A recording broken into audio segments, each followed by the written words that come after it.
Hi, and thank you for joining me today. Thank you, Sarah. Thanks for having me on, and thanks for telling the truth. You know, that is the key now. We live in perilous times where truth for many of the left is a moving target. Let me step back a little bit on where this story began. And about a year ago, on January 26th of 2020, I published a report in the Washington Times, and the headline was "Virus Linked to Wuhan Lab, Military Work at Wuhan Lab." And it was a straight shot. It was solid reporting. It was based on an interview with a former Israeli military intelligence doctor who had studied the Chinese biological warfare program. And he said very clearly, oh yes, the Wuhan Institute of Virology, this sole secure lab in China, very much is linked to the military. And he suggested that this virus could have leaked from that lab. At the time, the Chinese narrative for that was that the virus came from a wet market, a wild animal market in Wuhan, which is probably about 5 miles from the Wuhan Institute of Virology.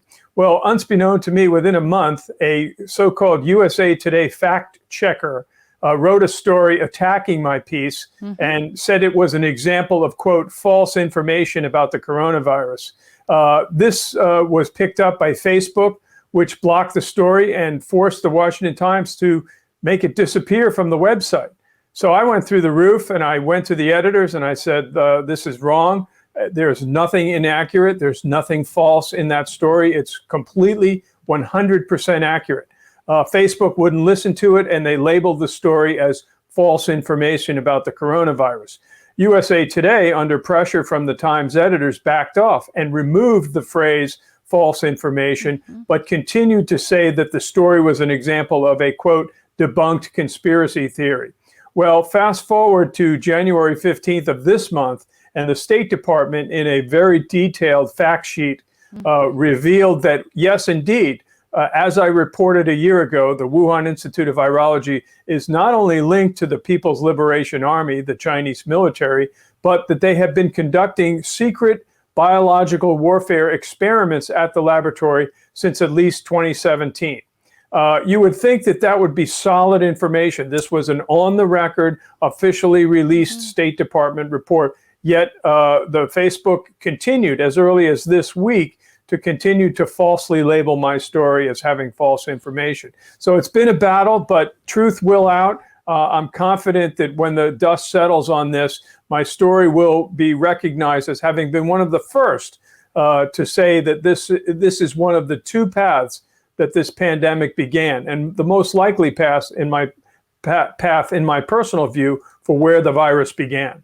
Absolutely. I mean, and it's common sense. And when you look at the facts, just the facts that you laid out from the very first story, which I retweeted, up until now, it follows the same type of pattern of the Chinese Communist Party and their behavior and how they behave and how they withhold information from the rest of the world and how we're still not even close to understanding what their gain of function, it's these type of tests that they've been running on these viruses, transmission from human or from animal to human, human to animal, human to human, you know, these very dangerous biological tests. But you brought up something that hits right at home for me, Bill. And you and I have known each other for so many years. I have always admired your work. I always look up to you. I think you're one of the most brilliant journalists in the country. And bar none in Washington, D.C., probably there is no one that can hold a candle to you. The work that you've done for our country is incredible. But right now we're living in perilous times when it comes to our media and getting the truth out to the American people. I have also been, flagged just recently, and this is going to be of interest to you, on YouTube.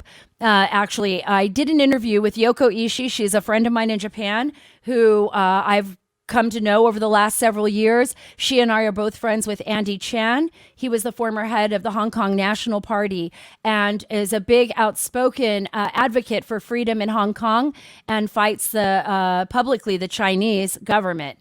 I did an interview with her, and I'd like to play this clip for you really quick, and then I'll tell you what happened. Okay. And the only reason we don't have Andy on the show right now, I just want all of you out there to understand why Yoko is on the show speaking out for Andy, is because anything Andy says right now, anything he says right now could mean his life. That means if he gets on the podcast with me right now, he may not survive. So his friends have to speak up for him. We have to speak up for him. We have to keep his memory right now alive and well in the media so that people understand that people like Andy right now who are speaking out against the CCP, their life is in danger. So YouTube has told me that they have demonetized me. They will not allow me to basically make any money off of YouTube, and they've threatened to remove my podcast altogether. And I thought, is this about like having Rudy Giuliani on the show, or was there like some election story that I covered? No, it was that podcast. That podcast has been flagged by YouTube as inappropriate for audiences under 21. And basically, if I don't remove it, I will be demonetized and could be removed from the platform altogether.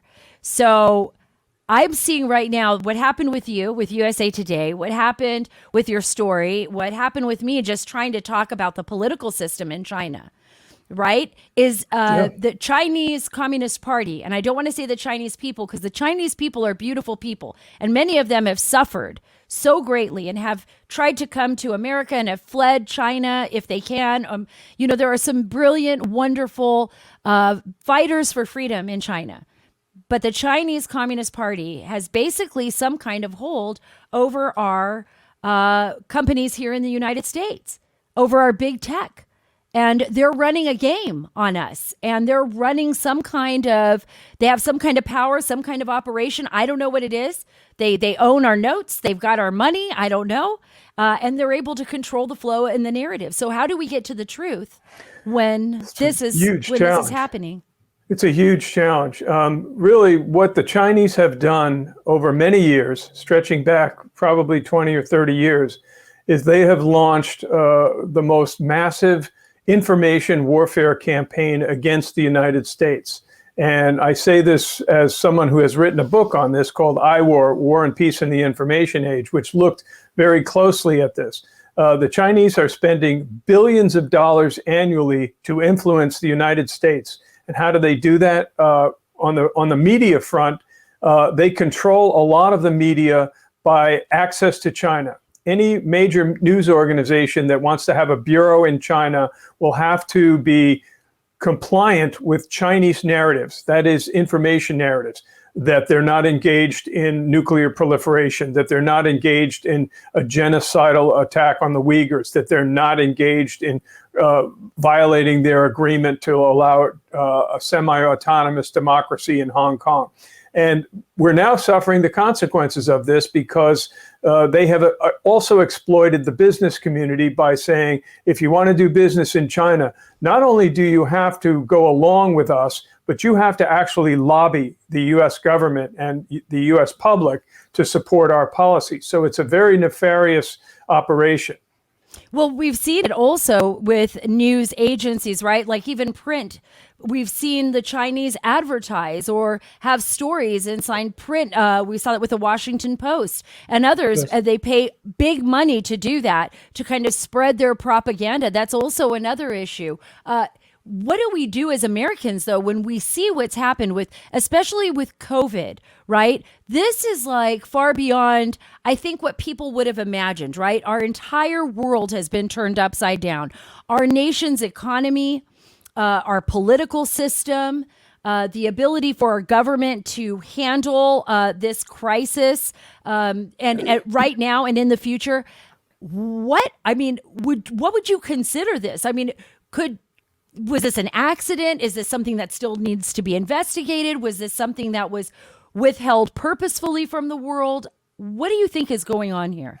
Well, in terms of the information campaign by China, I think the key to breaking through that propaganda Great Wall is by holding China accountable for the pandemic. If you look at our mainstream media today, there's almost no mention of the fact that this virus came from China.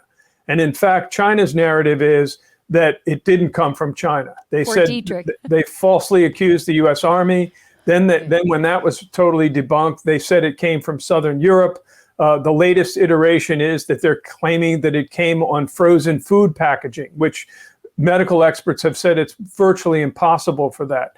So this is the key thing. The Trump administration was doing a pretty good job. They still didn't do the best job that they could. They did not hold China accountable, despite promises to do so. Right now, the world, leading the world on this front is the government of Australia, which has demanded that China produce a complete and uncensored explanation for how the virus broke out. I've been following it very closely for the whole year last year and continuing to follow it now. And I can tell you exactly what's going on. And this was in my recent story. Right now, there is a World Health Organization investigation team in China, in Wuhan. This investigation will be a sham unless they get access to the Wuhan Institute of Virology. China's narrative is that it came from a wild animal market, the Wuhan seafood market. But the problem for the Chinese is all the scientists agree, and even the Chinese government has acknowledged they cannot identify the so-called host animal, that this bat coronavirus jumped from the bat to the host animal and then eventually to humans. And the reason they can't find it is because it came from a lab, more than likely. Theory again, the virus, the lab leak theory is now in the ascendance. And I would like to just outline a couple of the details that were in that State Department report. They made three incredibly, what we would call very strong circumstantial evidence that this virus leaked from the lab. The first is that in the autumn of 2019, before the pandemic outbreak was first detected, which was early December in Wuhan, two or more workers at the Wuhan Institute of Virology came down with COVID-like symptoms. That has been covered up completely by the Chinese. They have not led inspectors. They have not produced those people. They have not discussed it. That's one. Number two, inside the Wuhan Institute of Virology, which their top virologist has claimed is strictly civilian, which is false, they were conducting what they call gain-of-function research, as you mentioned earlier. And this gain-of-function research is they make a manipulated virus, and this virus was manipulated to be more infectious to humans. And the reason they were doing that was that they were trying to find a vaccine. And then the third point was they revealed this connection between the PLA and the Wuhan Institute of Virology. The experts that I've talked to who have seen the intelligence tell me that the reason is that this was probably some biological warfare experiment gone awry, and that the Chinese were trying, before you can develop a biological weapon, you have to develop a vaccine for it. So they were working on a vaccine for this coronavirus, this SARS-CoV-2, and it leaked either probably from the infected workers or perhaps a lab animal that was sold to the wild market. When you think about that and you think about the fact that we know so little about this virus, and you're right, I want to go back to what you said, where we don't talk about China, where China is not even in our news agencies, our cable news outlets. They don't talk about it being the China virus the way the Trump administration did. It's kind of left out. It's like COVID, COVID-19. But then there's these variants that we're seeing right now from Brazil, in England, the Brazilian variant, the British variant of COVID. We really don't understand this virus. We really don't understand how it can mutate and why it's mutating the way it is, and what will it be like 9 months from now? And will our vaccines be able to withstand, I guess, that type of immunity to this virus as it mutates, right? So, I mean, I don't know. I know you talk to a lot of people in the Department of Defense. What are they saying about this? Well, the real criminals in this case are the Chinese Communist Party and the Chinese government. I'm talking about crimes against humanity. And the fact that our media and our government is not demanding a full accounting of all the research, all the notes, all the researchers at the Wuhan Institute of Virology is criminal as well. It's a cover-up. It's covering up this crime against humanity. The Chinese government and the Wuhan Institute of Virology, they know the origin of this virus. They know it, and they're not talking about it. And the entire world needs to rise up and say, we're not going to have any business with China until this is resolved, because if we don't resolve it, we're going to be fighting this virus for a long time. My guess is that, the Chinese government is a nuclear-armed communist dictatorship, a genocidal regime, and they are responsible for the destruction that we're seeing around the world, economic and human. And they need to be held accountable. And I think that people like yourself and others, we've got to be pounding this message home, that we will not solve this problem until the Chinese tell us what they know. That's absolutely true. There is some speculation, and I was on Steve Hilton's show this past week, and he did a big piece on it as well, which was right into your whole expose on the State Department report regarding Wuhan, but that also dealt with U.S. connections to the Wuhan laboratory and Dr. Anthony Fauci and his connections to gain of function research that was being conducted. I know this is something that's very sensitive, and I don't know where your research is taking you in that, because, of course, when we're talking about money coming from the United States, whether that's private or government funding to the Wuhan laboratory, in particular studies that are exactly this study, gain of function research, I mean, that has to be eye-opening, and we have to be very cautious, because the first thing that went through my mind is, this isn't just about the Wuhan lab. What other labs are we working with in other parts of the world that could be working on these very dangerous biological weapons? And we have no idea until it's too late. Well, the Biden administration, I'm very much afraid that they're going to cover up what China has done and is doing. The Trump administration was battling the bureaucracy, both the intelligence and the political bureaucracy at state and other agencies. They wanted to release all of this information. And like I said, they basically 5 days before the end of the administration, they were able to disclose some of the intelligence that they have. They've got more. And in fact, I've talked to officials, intelligence officials, who have told me that they have witness testimony. And I've written on this as well. The Chinese biological warfare program is focusing on developing ethnically targeted weapons, biological weapons that can kill or disable specific ethnic groups. I mean, this is an unbelievable thing, and I'm surprised that it's not getting more attention than other than my and Washington Times stories and other media.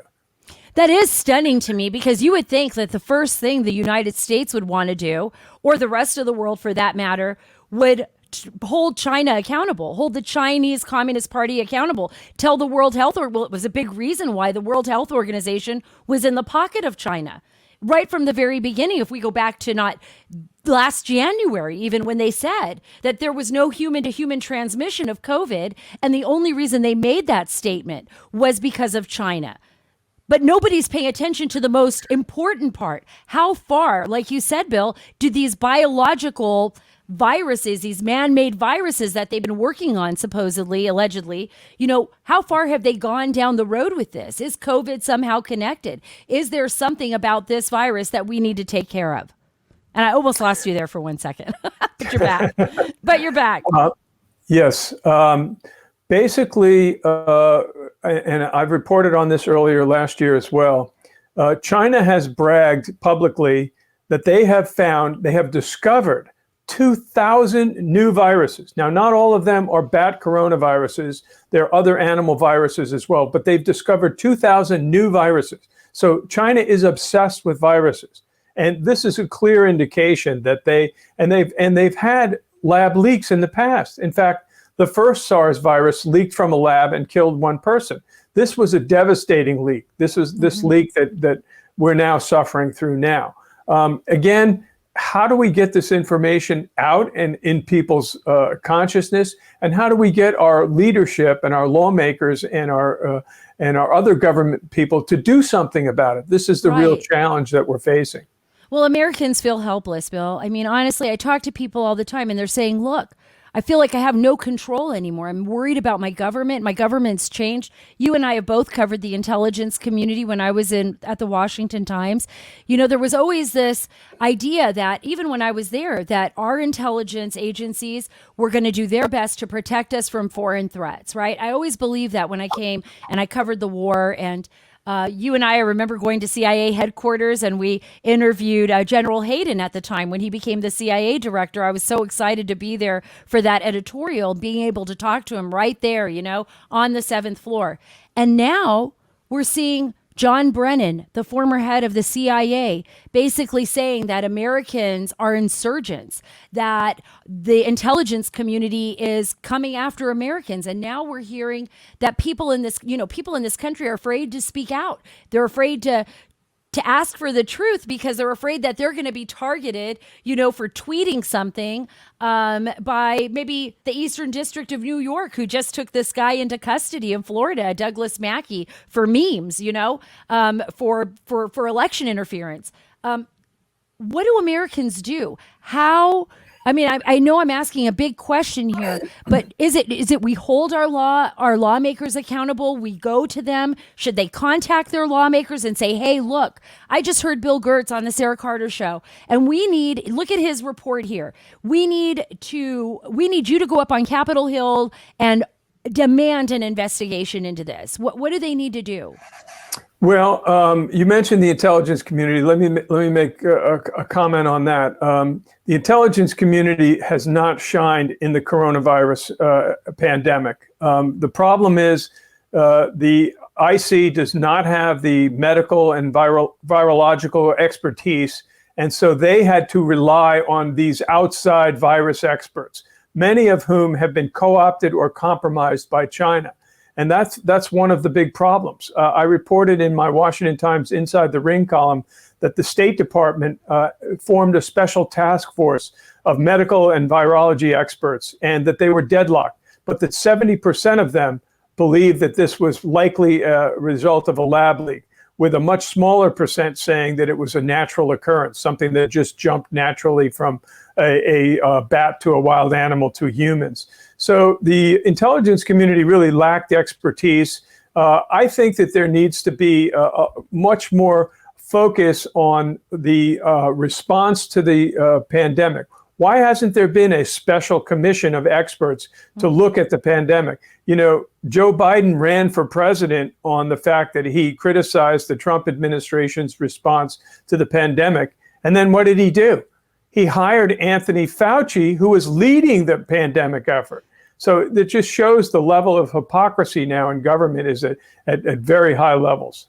Yeah, there's no doubt. There is no doubt that the hypocrisy is overwhelming here. It's like I call it a tsunami of hypocrisy in Washington, D.C. It's like flooding every part of this city. And it's unfortunate because I feel like the people that are paying for it are the American people, are the people that are in the hospitals right now, the people in New York City that lost their loved ones in the nursing homes. I mean, this virus is a weapon. In one way or another, whether it leaked out by accident and they refused to tell the world, or whether they were developing a biological weapon that leaked out by accident, whatever the circumstances, the entire world has paid a price for this. And I feel like there are so few people standing up and speaking out. Part of that problem, and before I let you go, I'm going to get your opinion on this. I have to. Going back to the very beginning of our conversation, is big tech. We have never had in human history so many platforms of communication globally. Our world is so connected. We can talk to people in Nepal, if we want to tonight, and, play board games with our uncle in the Netherlands or whatever, But still, even though we have all of this technology, all of these platforms, I've also come to believe that I've never seen, at least America, never so restricted in its ability to speak freely, especially over the last 4 years. Mm-hmm. Do you think China plays a role in this with these big tech companies? We hear about that all the time. Do you think that there is something more nefarious going on here that I don't understand? Or is this a culmination of things, like a perfect storm. I sometimes tell people I feel like we're seeing a new evolution in politics, a new evolution in our nation, something that we haven't seen before in history. I don't know. What do you think? Well, yeah, let me give you my take on it, okay? Back in 1968, there were riots in Chicago during the Democratic National Convention, and the riots were caused by new left radicals. These were Marxist leftists who are rejecting the old left, the Communist Party USA, of which John Brennan was affiliated with.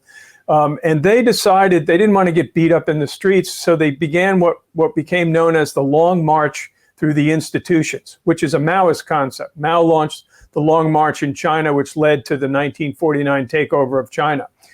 The Long March through the institutions meant that the new left radicals, these Marxists and quasi-Marxists, were going to take over the country a subversive way by going into the media, by going into the academia, by going into the business community, and ultimately going into the government. Well, we're now there. We are now reached the point where the new left is in the ascendant.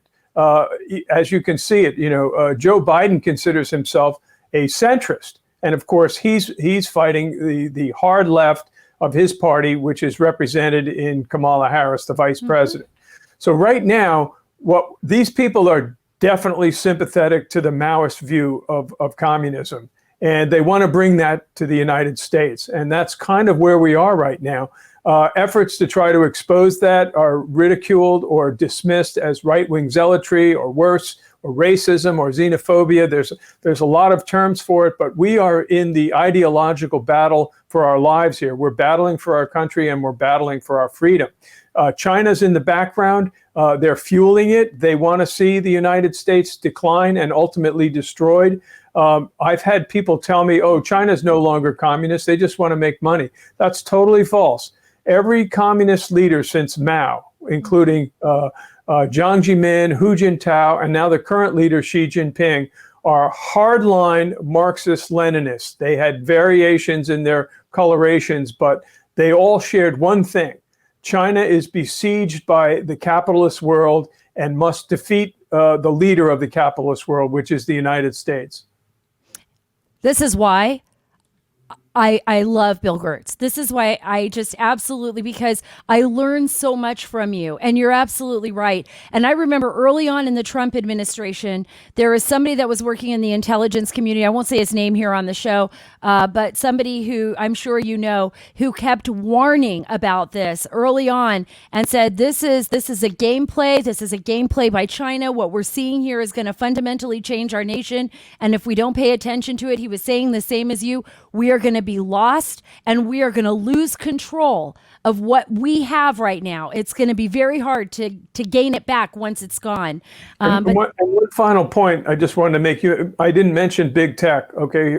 My take on big tech is, and I recommended this was a recommendation from my book, iWar. I gave it to the Trump administration, to the senior people on several occasions. I said, you got to do this. And that is to create use the national laboratories, the Energy Department national laboratories, to make public utility social media platforms so that they could not be politicized as we're seeing today. What's happened today is we've seen the extreme politicization of big tech, and that's shown itself in two ways, one through social media and the other through big data collection. We've got to get Congress on board to create public utilities that are formed under U.S. laws and under U.S. concepts of freedom and democracy. I absolutely agree with you, Bill. Is there anybody out there that's working on that right now? Anyone that you know of who isn't in the pocket of big tech? Well, I think there's probably some good voices in Congress, in the Senate in particular, that could take up this cause. Sure. Well, I'll make sure to get it out there. I'm going to make sure to push this. And I'd love for you to come back on the show. I think This is probably one of the most interesting, one of the best shows I have ever done. And not because of me, it's all because of you. Thank you so much. And congratulations again on your grandbaby. I hope you have a great time when you get out there to visit your grandbaby with your daughter. So thanks again for everything, Bill. Thank you, Sarah.